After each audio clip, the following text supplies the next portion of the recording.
नमस्कार मित्रमैत्रिणींनो. आज मी आपल्या भेटीस आले आहे तो साहित्यशास्त्र हा विषय घेऊन. आज आपण साहित्यशास्त्र या विषयाचा थोडक्यात वस्तुनिष्ठ पद्धतीने आढावा घेणार आहोत. तर साहित्य म्हणजे काय? तर साहित्याच्या या ज्या विविध व्याख्या आहेत किंवा साहित्याबद्दल जे विविध विचार मांडलेले आहेत ते आपल्याला प्राचीन काळापासून दिसून येतात. त्यामध्ये भारतीय, संस्कृत आणि पाश्चात्य अशा पद्धतीने तीन वेगवेगळ्या पद्धतीने साहित्यशास्त्राचा किंवा शास्त्राबद्दल विचार मांडलेले आपल्याला दिसून येतात. आणि साहित्यकृतीविषयी विविध विचार आणि याची मांडणी आपल्याला साहित्यामध्ये दिसून येते. तर साहित्यकृती ही कशाने बनलेली असते? तर साहित्यकृती ही शब्दांनी बनलेली असते. शब्दांचे ध्वनिरूप, अर्थरूप व वाक्यविन्यासात्मक रूप या भाषिक अंगाने ती साहित्यकृती ही बनलेली असते. तर साहित्यकृतीची प्रमुख किती अंगे आहेत? तर साहित्यकृतीची प्रमुख 7 अंगे आहेत. कोणती? तर साहित्यकृतीचं भाषिक अंग, साहित्यकृतीचं अर्थात्मक अंग, तिचं रूपबंधात्मक किंवा संरचनात्मक अंग, साहित्यकृतीचं कल्पकतापूर्ण अंग हे 4थं अंग आहे.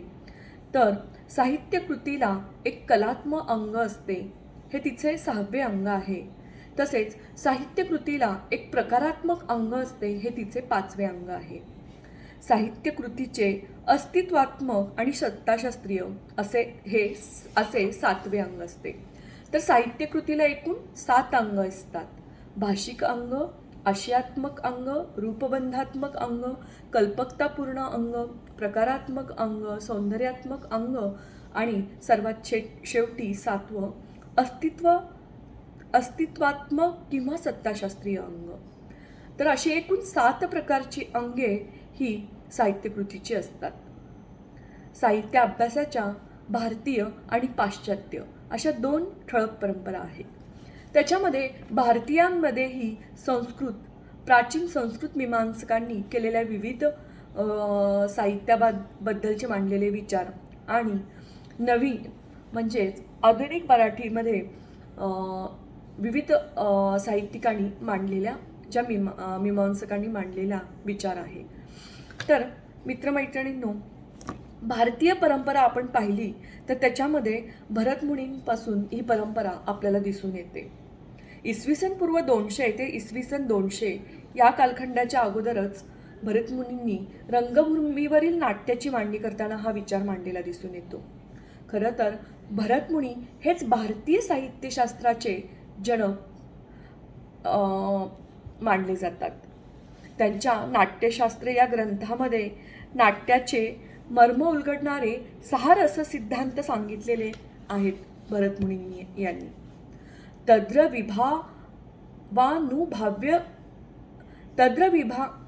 तद्रविभानुभाव्य व्यभिचार संयोग निष्पत्ती हे भरतमुनींचं प्रसिद्ध असं रससूत्र आहे. तसेच अर्थक्रियोपेतम काव्यम असेही अभिनयाच्या माध्यमातून व्यक्त होणारा अर्थ म्हणजेच काव्य असा अभिप्राय भरतमुनींनी केलेला आहे. भाम आणि दंडी यांनी साहित्याविषयी मांडलेला वक्रोक्ती सिद्धांत हा काव्यपणाची उकल करणारा पहिला सिद्धांत होय.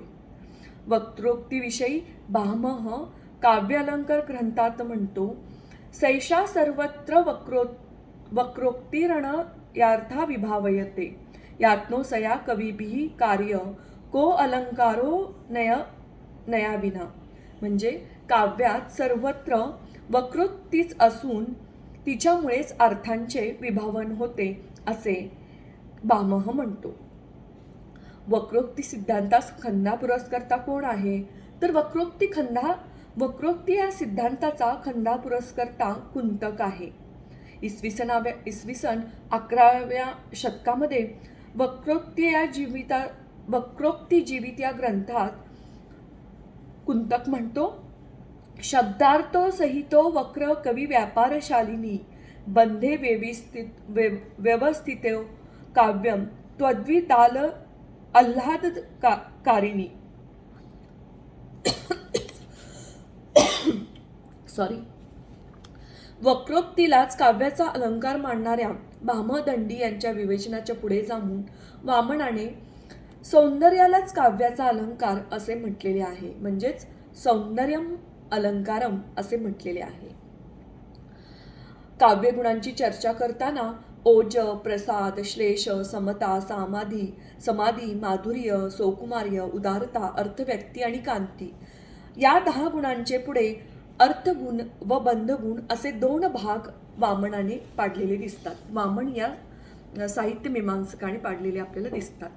वामनांच्या मते रीतीमध्येच काव्याचे काव्य पण वसत असते. तर आनंदवर्धन आणि अभिनवगुप्त यांनी काय म्हटलेलं आहे, तर वामनाला जाणवलेले परंतु स्पष्टपणे विवरण न करता आले ध्वनित्व ध्वन्यालोक या ग्रंथातून आनंदवर्धन यांनी, तर ध्वन्यालोचना या ग्रंथातून अभिनवगुप्ता यांनी मांडलेले आहे. तर शब्दाच्या ठिकाणी असणाऱ्या व काव्यमीमांसकांना ज्ञात असलेल्या अभिधा, लक्षणा व व्यंजनांपैकी ध्वनित म्हणजेच प्रतीयमान सूचित अर्थ हाच काव्याला काव्यपण बहाल करतो असे म्हटले आहे. ध्वनिरात्मा काव्यसम असा हा अभिनवगुप्ताने अभिप्राय दिलेला आहे. तसेच वस्तुध्वनी, अलंकारध्वनी आणि रसध्वनी असे ध्वनींचे 3 प्रकार, मुख्य प्रकार अभिनवगुप्ता यांनी सांगितलेले आहेत. औचित्य विचार चर्चा या ग्रंथामध्ये क्षेमेंद्राने औचित्य हेच औचित्य विचार मांडलेला आहे. मम्मट या काव्यमीमांसकाने काव्यप्रकाश या ग्रंथामध्ये काव्याचे लक्षण सांगताना म्हटले आहे, तत अदौषो शब्दार्थो सगुणो अनलंकृती पुनः क्वापी असे म्हटले आहे. विश्वनाथाने साहित्य दर्पण या ग्रंथात वाक्यम रसात्मक काव्यम असे म्हटलेले आहे. तर जगन्नाथाने रसगंगाधर या ग्रंथामध्ये रमणीय अर्थ प्रतिपादक शब्द काव्यम असे म्हटलेले आहे. क्षेमेंद्राने औचित्याला रसाचे जीवित असे म्हटले आहे. तर मित्रमैत्रिणींनो, ह्या वेगवेगळ्या साहित्याचे जे विचार मांडलेले आहेत किंवा काव्याच्या ज्या विविध व्याख्या केलेल्या आहेत त्यालाच साहित्य म्हणजे काय या प्रकरणामध्ये समाविष्ट केले गेले आहे. तर त्याच्या काव्याबद्दलच्या अजून काही व्याख्या, शब्दार्थो सहितो काव्यम असे कोणी म्हटले आहे, तर भामहाने. ननु शब्दार्थो काव्यम रुद्रट यांनी म्हटले आहे. तर शब्दार्थो मूर्ती राख्यतो विद्यानाथ यांनी म्हटलेले आहे. मित्रमैत्रिणींनो, खरं तर या व्याख्या एवढ्या खोल भरपूर प्रमाणात आहेत किंवा त्या काव्यांचा ज्या आपण असं पाहिलं तर ह्या सगळ्या व्याख्या लक्षात कशा ठेवायच्या, तर त्याच्यासाठी मला असं म्हणता येईल की औचित्य विचार चर्चा हा क्षेमेंद्राने मांडलेला विचार आहे किंवा सिद्धांत आहे. तर त्यातला औचित्य हा शब्द क्षेमेंद्राच्या स्वरूपात, आनंदवर्धन आणि अभिनवगुप्तात हे 2 साहित्य मीमांसक आपल्या नजरेसमोर आले की आपल्याला ध्वनी हा शब्द आठवला पाहिजे. जगन्नाथ म्हटलं की रमणीय अर्थ आला पाहिजे.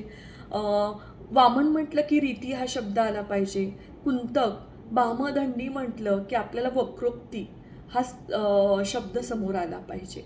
तर असे काही शॉर्ट कीज आहेत की तुम्ही एकदम पूर्ण व्याख्या लक्षात न ठेवता किंवा सिद्धांत लक्षात न ठेवता त्याची जी मुख्य फ्रेज आहे ती लक्षात ठेवली तर ह्या व्याख्या आपल्याला कायमस्वरूपी आठवणीत राहतील आणि आपण वस्तुनिष्ठ पद्धतीने प्रश्न सोडवताना आपल्याला ते प्रश्न सोडवायला सोपे जातील.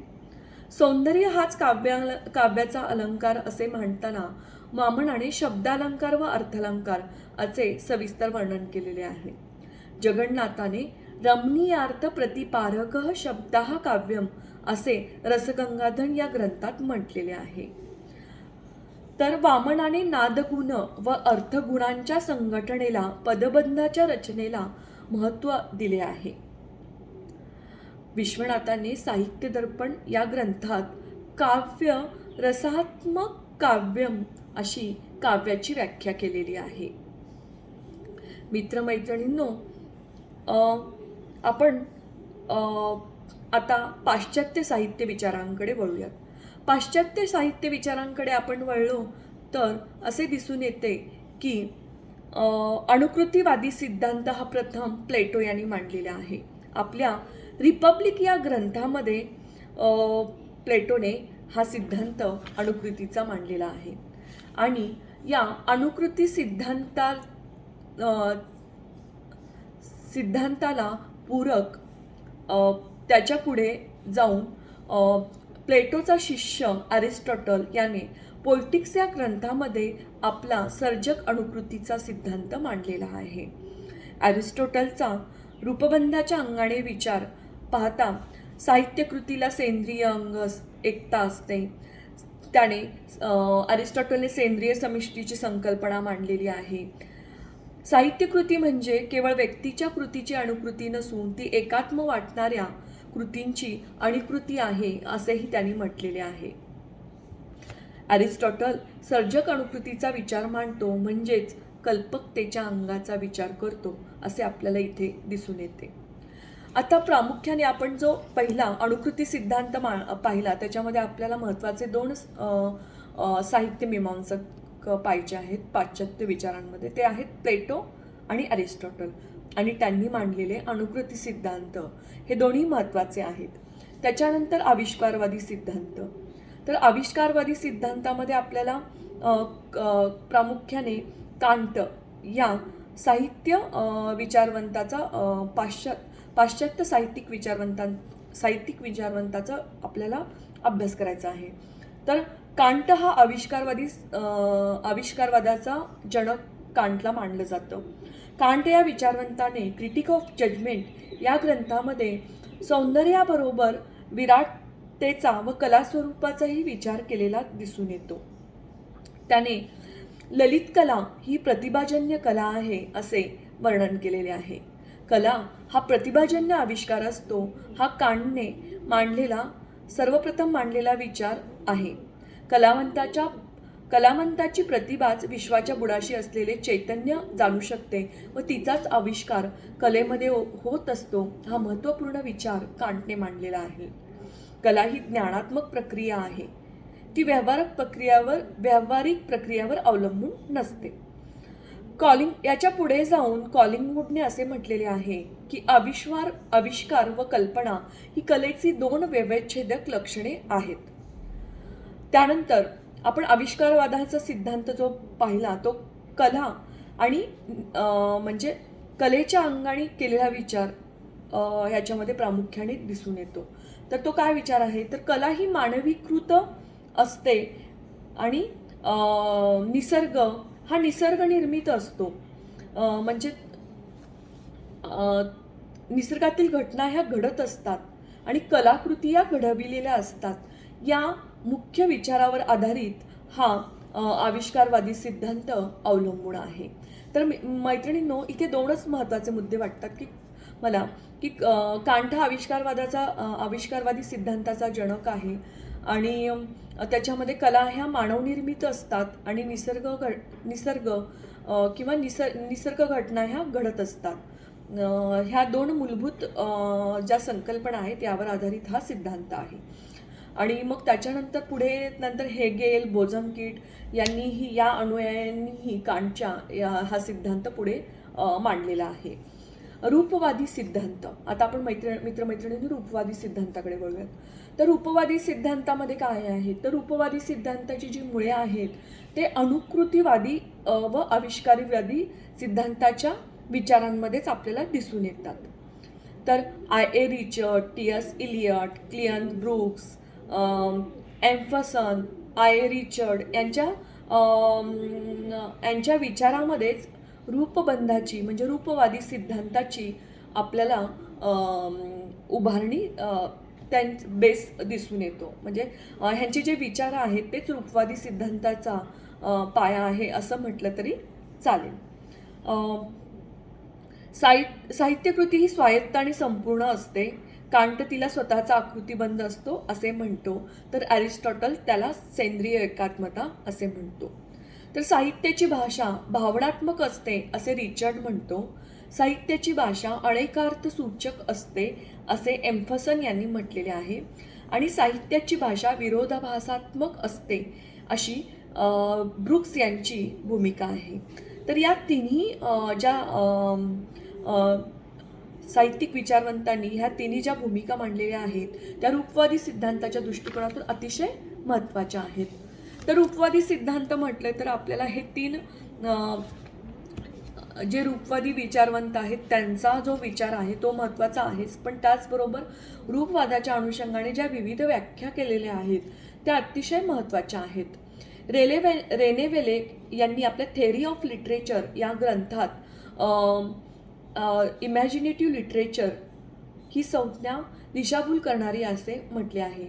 साहित्याला त्यांनी बेल लेत्र ही ललित गद्य ही संकल्पना पूरक मांडलेली आहे. याच्यामध्ये विविध व्याख्याही त्यांनी मांडलेल्या आहेत रूपवादी सिद्धांतामध्ये. पहिली व्याख्या आहे the language of imagination and passion असं कोणी म्हटलं आहे तर हॅझलेट यांनी ही व्याख्या केलेली आहे साहित्याची. तसेच the best word in best order असं कोलरिज यांनी साहित्याची व्याख्या केलेली आहे. तसेच the rhythmic creation of beauty अशी साहित्याची व्याख्या ॲलन पो यांनी केलेली आहे. The spontaneous overflow of powerful feelings recollected in the movements of tranquillity भावनांचा उत्कट आणि सहज उत्स्फूर्त आविष्कार म्हणजेच काव्य अशी काव्याची व्याख्या वर्ड्सवर्थ यांनी केलेली आहे. पोएट्री इज मेट्रिकल कॉम्पोजिशन म्हणजे काव्य म्हणजे छंदोबद्ध रचना अशी जॉन्सन यांनी साहित्याची म्हणजेच काव्याची व्याख्या केलेली आहे. Poetry we will call musical thought असे कार्लाईल यांनी म्हटलेले आहे. मित्रमैत्रिणींनो, आपण पाहिलं तर जॉन्सन आणि कार्लाईल यांनी केलेल्या साहित्याची व्याख्या कविता या साहित्य प्रकारावर प्रकाश टाकतात.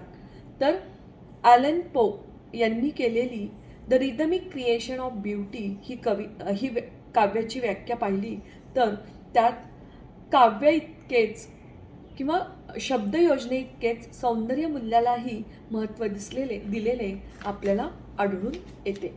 मित्रमैत्रिणींनो, साहित्य म्हणजे काय हे आपण जर प्रकरण पाहिलं तर याच्यामध्ये आपल्याला संस्कृत मीमांसकांनी साहित्याबद्दल केलेल्या ज्या व्याख्या आहेत त्याच्यानंतर पाश्चात्य विचारांमध्ये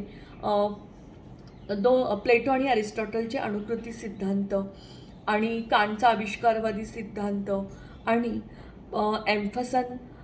विल्यम एम्फसन, ब्रुक्स आणि आय. रिचर्ड यांचे ते 3 सिद्धांत हे खूप महत्त्वाचे आहेत.